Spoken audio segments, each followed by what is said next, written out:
शादी के तीसरे साल मेरी सीओ वाइफ चुपचाप विदेश गई थी अपने महरूम पहले प्यार के छोटे भाई से मिलने। किसी ने उनकी इंटीमेट्स फोटो क्लिक कर ली और वो फोटोज वायरल हो गई। वो घबराकर वापस आई। लैंड होते उसने देखा उसके फोन में बहुत सारे मिस्ड कॉल थे और मैसेज भी। उसने आखिरी वॉइस मैसेज खोला, दीदी ग्रैंडपा मुंह चल बसे, जैसे ही सुनना मुझे कॉल करना। लियो रियान का चेहरा काला पड़ गया। उसने अपनी छोटी बहन लियो यूरान को कॉल किया। क्या हुआ है एग्जैक्टली? कुछ सेकंड की खामोशी के बाद लियो यूराना को समझ आया। उसने पूरा मैसेज नहीं सुना था तो उसने दोबारा बताया, तुम्हारा हस्बैंड आज ग्रैंडपा मुंह को देखने हॉस्पिटल गया था। ग्रैंडपा ने तुम्हारी ओवरसीज फोटो देख ली मिस्टर ईतो के साथ। वो इतने परेशान हो गए कि उन्हें ब्रेन हेमरेज हो गया और थोड़ी देर में वो चल बसे। बचाने की पूरी कोशिश की गई। तुम्हारा हस्बैंड बहुत टूटा हुआ था। लियो रियान का रंग उड़ गया। फास्ट ब्रीथिंग के साथ फोन पकड़ के उसने पूछा, वो कहाँ है? पता नहीं। म्यू फैमिली ने आज शाम ही ग्रैंडपा म्यू का अंतिम संस्कार कर दिया। किसी को नहीं पता कि अब तुम्हारा हस्बैंड कहाँ है। बस इतना पता है कि हॉस्पिटल से निकलने के बाद उसने एक चीज मांगी। लियो रियान तुरंत समझ गए उसने क्या मांगा होगा। उसकी आवाज टाइट हो गई। मैं डिवोर्स नहीं दूंगी। लियो रियाना ने आगे कहा। ग्रैंडपा और आंटी ऑलरेडी उसे एग्री कर चुके हैं। लियो रियान का चेहरा और काला पड़ गया। उसने अपने पास रखे सूटकेस को लात मार दी। उसकी असिस्टेंट सोंग याओजी उसके पास कांपने लगी। पहली बार था कि उसने लियो रियान को इतना कंट्रोल खोते हुए देखा। मिस लियो सोंग याओई हकला गई। लियो रियान ने अपनी भौहें भली पीली दिख रही थी। माँ को कॉल करो मेरे साथ। कॉल कनेक्ट हुआ पर कोई बोला नहीं। लियो रियान ने अपनी माँ को कॉल किया। कनेक्ट होते ही दोनों खामोश रही। लियो रियान का गला सूखा हुआ था पर उसने खुद को मजबूर करके धीरे से कहा, माँ मुंह कहाँ है? आप उसके साथ हो? मिसेस लियो आखिर बोली। उनकी आवाज सपाट और ठंडी थी। लियो रियान कुछ कहती उससे पहले उसके पापा लियो चेंग ने फोन छीन लिया और चिल्लाने लगे, मैंने क्या पाप किया था जो मुझे तुझ जैसी बेटी मिली? अभी घर आ। लियो रियान बिना किसी भाव के सुनती रही पर उसका दिल और ठंडा होता गया। मुंह अभी कहाँ है वो तेरा पति? और तू मुझसे पूछ रही है तुझे इंसान भी कहते हैं? मैं चेतावनी दे रहा हूँ, तुरंत वापस आ और उस ईतो नाम के आदमी को बता दे लियो परिवार का दरवाजा अब कभी नहीं खुलेगा। उस घर तोड़ने वाले के लिए चाहे हम सब मरी क्यों ना जाए। लियो रियान के सीने में एक हल्का दर्द फैलने लगा। वो सफाई देना चाहती थी, हालांकि वो हमेशा से सफाई देना नापसंद करती थी। पापा हम दोनों के बीच वैसा कुछ भी नहीं है। लियो चेंग ने ताना मारा, अब कोई फर्क नहीं पड़ता। मुंह की अब सिर्फ एक ही मांग है, तलाक। अगर तेरे अंदर जरा भी जमीर बचा है तो उसे जाने दे। जैसे लियो रियान ने तलाक सुना उसकी पूरी पीठ अकड़ गई। उसकी मुठ्ठियां भिज गई। मैं तलाक नहीं दूंगी। तुझे लगता है तू बस मना कर देगी? लियो चेंग चिल्लाया। जितना ज्यादा गुस्सा आता उतनी जोर से चिल्लाता। लियो रियान ने फोन काट दिया। उसका दिल और नीचे गिर गया। उसने कुछ कहने के लिए मुंह खोला पर आखिरी में कुछ नहीं कहा। मिस लू, सोंग याओई ने जल्दी से कहा, हमें पहले मिस्टर मू को ढूंढना होगा। लियो रियान ने धीरे से अपनी आंखें उठाई। उसका चेहरा गुस्से से लाल दिख रहा था। विला की तरफ जाते हुए लियो रियान लगातार कॉल करती रही। कितनी भी बार कोशिश की, कभी कनेक्ट ही नहीं हुआ। वो सीट पर टिक गई, फोन कसकर पकड़े हुए। जी मिस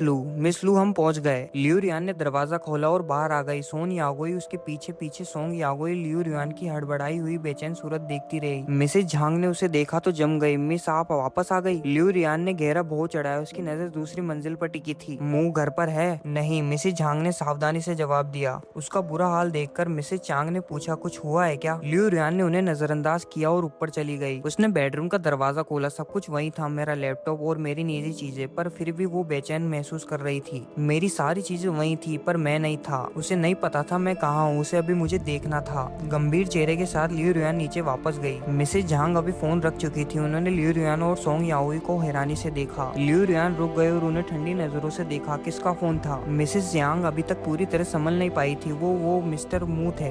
बोले कि वो अपने गांव वापस जा सकते हैं और कभी वापस नहीं आएंगे, और बोले मैं उनके कमरे की हर चीज हटा सकती हूँ। लियो रियान का चेहरा काला पड़ गया। और क्या कहा? मिसेस झांग ने खाली नजरों से सर हिलाया। कुछ नहीं। मिस क्या हुआ? मिसेस झांग ने पूछा। सुबह तक सब ठीक था, लियो रियान ने कहा, फिर आंखें बंद कर ली। उसने मेरी बहन म्यूक्सान का नंबर ढूंढा और कॉल किया। जब लियो रियान को लगा कोई नहीं उठाएगा तभी म्यूक्सान की ठंडी आवाज आई, मिस लू। लियो रियान ने धीमी आवाज में अनयूजुअली ईडिंग टोन में कहा, मू कहाँ है? मुझे उससे मिलना है। जैसे ही म्यू यूक्सान ने लियो रियान की वॉइस सुनी उसका एक्सपीरियंस और कोल्ड हो गया। डिवोर्स पेपर्स लियो फैमिली के घर पर है, जब टाइम मिले साइन कर देना। प्लीज मेरे भाई को जाने दो, उसे उसकी जिंदगी जीने दो। इसी के साथ म्यू यूक्सान ने फोन काट दिया। कॉल खत्म हो गई। लियो रियान नीचे भागी और सीधा लियो फैमिली के एस्टेट के दरवाजे की तरफ गई। मिसेस जांग दोनों को जाते हुए देखती रही, अब भी कंफ्यूज की हुआ क्या था। लियो एस्टेट रोशन था पर माहौल सफोकेटिंग था। लियो फैमिली के सभी लोग काले कपड़े में थे, ग्रैंडपा मुंह का शौक बनाने के लिए। जैसे ही लियो रियान अंदर गई उसकी पपल्स टाइट हो गई। वो ओल्ड मैडम लियो के सामने घुटनों पर गिर गई। उसकी आवाज होर्स थी, ग्रैंडमा मुंह कहाँ है? मुझे उससे मिलना है। ओल्ड मैडम लियो ने आंखें बंद रखी। धीरे से अपनी प्रेयर ब्रीड्स घुमाते हुए उसने इग्नोर किया। लियो रियान ने सर झुकाया। उसका एक्सप्रेशन स्टीफ हो गया। वो कहाँ है? मैंने कुछ नहीं मांगा, ओल्ड मैडम लियो ने कामली कहा, पर हमने उसके नाम पे एक ट्रस्ट बनाया है। तुम्हारी ग्रैंडमदर ने अपने शेयर उसके नाम कर दिए। अगर तुम्हें कोई एतराज प्रूफ नहीं है तो पेपर साइन कर दो। लियू रियान फ्रीज हो गई। उसने डिवोर्स एग्रीमेंट को घूरा जो उसकी मम्मी ने दी थी, फिर कांपते हाथों से लास्ट पेज पलटी। उसकी सिग्नेचर साफ साफ वहाँ थी। उसने पेपर्स इतनी टाइट पकड़े कि उसके नकल्स पहले हो गए। तो कोई भी मुझे नहीं बताएगा वो कहाँ है। उसके पापा लियू चांग ने उसे कोर्टली देखा और उसके पास आए। तुझे सच में लगता है वो तुझसे मिलना चाहता है? मुंह मेरा हस्बैंड है, मैं खुद उसे ढूंढूंगी, चाहे मुझे पूरा शहर ही क्यों ना उलट पुलट करना पड़े, मैं उसे ढूंढ लूंगी। उसने सॉन्ग याओई को एक चिलिंग लुक दी। डायरेक्टर वांग को कॉल करो, बोलो सुबह होने से पहले मुंह को ढूंढे। लियू चैंग का चेहरा लिविड हो गया। वो आगे बढ़ा, उसका कॉलर पकड़ा और चिल्लाया, अब याद आ रहा है वो तेरा हस्बैंड है, तू कहाँ थी जब उससे जरूरत थी? लियू रियान ने मुश्किल से ग्लब किया। उसकी आवाज होर थी,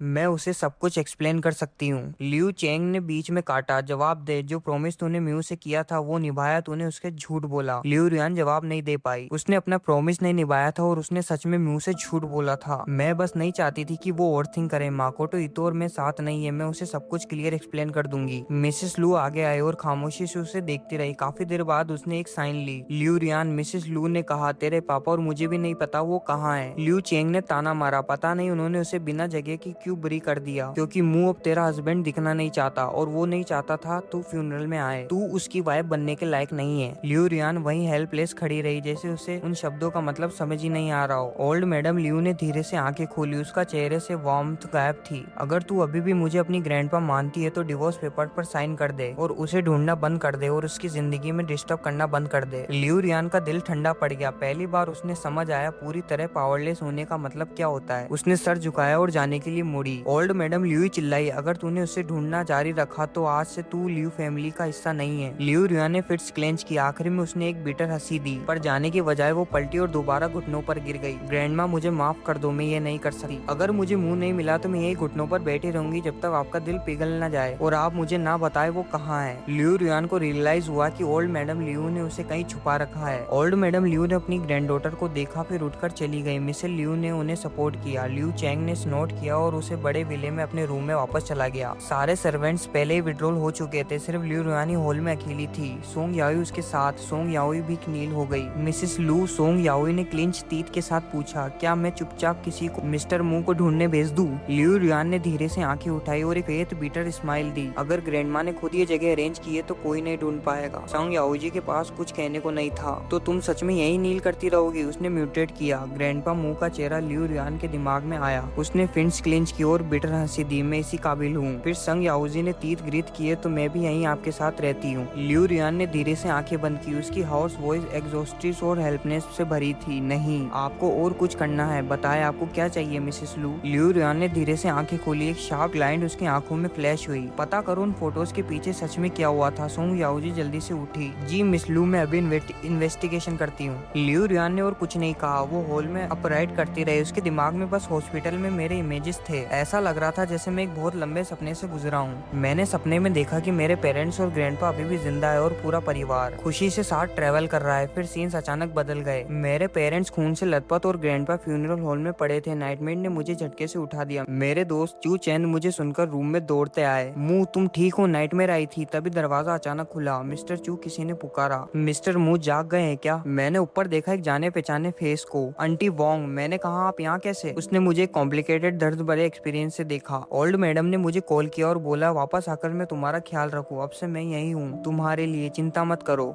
मैं ग्रैंडमा की मेहरबानी का रिफ्यूज नहीं कर सकता। मैं स्माइल करने की कोशिश की पर कर नहीं पाया। ठीक है आंट वोंग, मैं समझ गया, शुक्रिया मेरा ख्याल रखने के लिए। फिर मैंने आंटी वोंग के लाए हुए सूप को पिया। खत्म करने के बाद आंटी वोंग ने वॉल और स्पून उठा लिए। मुंह में बाहर ही हूँ, कुछ चाहिए हो तो बुलाना। मैं सर हिलाया। ठीक है, शुक्रिया आंटी वोंग। दोनों एक एक करके चले गए। मैंने नाइट स्टैंड पे पड़े फोन की तरफ देखा। उसमें लियू रियान की मिस कॉल भरे पड़े थे। मैंने हर वो रास्ता डिलीट और ब्लॉक कर दिया जिससे वो मुझ तक पहुंच सकती थी। उधर लियू रियान अभी भी फैमिली स्टेट के हॉल में बैठी थी, बार बार कॉल कर रही थी। जब उसे रियलाइज हुआ कि कोई कॉल कनेक्ट नहीं होगी, उसके हाथ कमजोर पड़ गए। उसने फोन तोड़ा, नीचे गिरा दिया और एक बिटर हंसी दी। उसे समझ नहीं आ रहा था, उसने सिर्फ एक गलती की थी, सब कुछ ऐसा कैसे हो गया। उस रात देर से मिसेस लियू पानी लेने बाहर आई। लियू रियान को अभी भी बैठे देखकर उसने फ्राउन किया और कोल्डली कहा, अगर तुझे पता था कि ऐसा होगा तो तूने ये सब किया ही क्यों? मैंने तुझे पहले ही वार्न किया था, उन दोनों जांग ब्रदर से दूर रहने के लिए तूने कब मेरी बात मानी है? लियू रियान की आवाज सूखी और होर थी। मुझे बस एक बार मुंह को देखना है, चाहे मुंह डिवोर्स ही क्यों ना चाहे, उसे खुद मुझे बताना होगा वरना मैं साइन नहीं करूंगी। मिसेस लू ने कोल्डली कहा, अब ये तेरे हाथ में नहीं है। इस फैमिली में कोई भी तुम्हारी ग्रैंडमदर की बात नहीं टाल सकता। लियू रियान ने धीरे से एक हाथ अपनी मम्मी की तरफ बढ़ाया। मिसेस लू का गला टाइट हो गया। उसने अपनी बेटी को देश में देखा, जैसे बहुत अरसे बाद दोनों इतना क्लोज आए हो। लियू रियान के बड़ा होने के बाद से। मिसेस लू धीरे से क्राउच हुई। तुझे पता है? मिसेस लू ने पूछा। ग्रैंडपा मुंह के आखिरी शब्द थे कि वो तुझे देखना चाहते थे। पता था तुझे? लियू रियान फ्रीज हो गई, सीधा उसे देखती रही, पर कोई तुझ तक पहुंच ही नहीं पाया। आखिर में मिसेस लू की आंखें क्विट और शार्प रही। ग्रैंडपा ने अपने होटल रूम में तुम्हारी किसी और आदमी के साथ फोटोज देखी। लियू रियान ने आंखें बंद की। उसकी आवाज होश थी। कौन सी फोटोज? तुम्हारी और माकोतो ईतो की हॉस्पिटल रूम में। मिसेस लू ने कहा। तुझे पता है एग्जैक्टली तुम दोनों के बीच क्या हुआ था? लियू रियान ने बेटर हंसी दी। उसकी लेग टूट गई थी और वो हंगर स्ट्राइक पे था। मैं उसे ऐसे इग्नोर नहीं कर सकती थी। मैंने प्रॉमिस किया था कि मैं उसका ख्याल रखूंगी। हाँ, मिसेस लू ने जवाब दिया। तुमने प्रॉमिस किया माकोतो ईतो का ख्याल रखने का, पर रुयान उस प्रॉमिस का क्या जो तूने अपने हस्बैंड से की थी? मुझे सच में नहीं पता। अगर पता होता तो मैं कभी नहीं जाती। मम्मा, मुझे उससे मिलना है, मुझे उसे देखना है। मिसेस लू ने सर हिलाया। नहीं, मैं ऐसा नहीं है कि हम नहीं बताएंगे। उसने कहा, तुम्हारी ग्रैंडमदर ने खुद सब कुछ अरेंज किया है। ग्रैंडपा मुंह को वरी करते वक्त भी हमें ग्रेव साइड पे जाने नहीं दिया गया। हमें दूर खड़े रहना पड़ा। तुम्हारी ग्रैंडमदर ने कहा कि उसने ग्रैंडपा मुंह का फेल किया है और वो उनका सामना करने के लायक नहीं है। इसके बाद लियू रियान ने अपनी मम्मी का हाथ छोड़ दिया। तो मैं तब तक घुटनों के बल बैठी रहूंगी जब तक ग्रैंडमा मुझे बताने के लिए एग्री नहीं होती। उस वक्त लियू चेंग कहीं से आ गया। लियू रियान के शब्द सुनकर उसने तुरंत उससे डांटा, बस कर, अगर तू यहीं बैठी रहेगी तो कंपनी कौन चलाएगा? लियू रियान ने आंखें बंद की। उसका चेहरा एक्सपीरियंस लेस था। तुम हो ना वहाँ, फर्क नहीं पड़ेगा। लियू चेंग भड़क गया। तुम्हारी मम्मी सही कह रही थी। अगर तुझे पता होता ऐसा होगा तो तूने ये किया ही क्यों? अचानक लियू रियान के सीने में एक शार्प दर्द महसूस हुआ, जैसे वो कंट्रोल नहीं कर पा रही हो। वो झुक गई, एक हाथ से फ्लोर को पकड़े हुए, संभालते हुए। तुम ठीक हो? लियू चेंग आगे बढ़ा और क्राउच भी हुआ। कंप्लेन करते हुए भी वो उसकी बेटी थी। मिसेस लियू ने फोन किया। लियू रियान का चेहरा ब्लर पड़ गया। फोरहेड पे पसीने की बूंदें आ गई। फिर अचानक वो चिल्लाई, मैंने कहा ना वापस जाओ और आराम करो। ये सुनते ही लियू चेंग के चेहरे से कॉन्सर्ट तुरंत गायब हो गई। नमक हराम लड़की, अगर इसे बैठा रहना है तो बैठे रहने दो, हम वापस सोने जा रहे हैं। मिसेस लू ने मुंह खोला पर कुछ नहीं बोला। उसने बस अपनी बेटी को एक गहरी आखिरी नजरों से देखा। लियू रियान ने एक हाथ से खुद को संभाला। सीने में दर्द की लहर फैली हुई। धीरे धीरे उस दिन की यादें उसके दिमाग में उभरने लगी।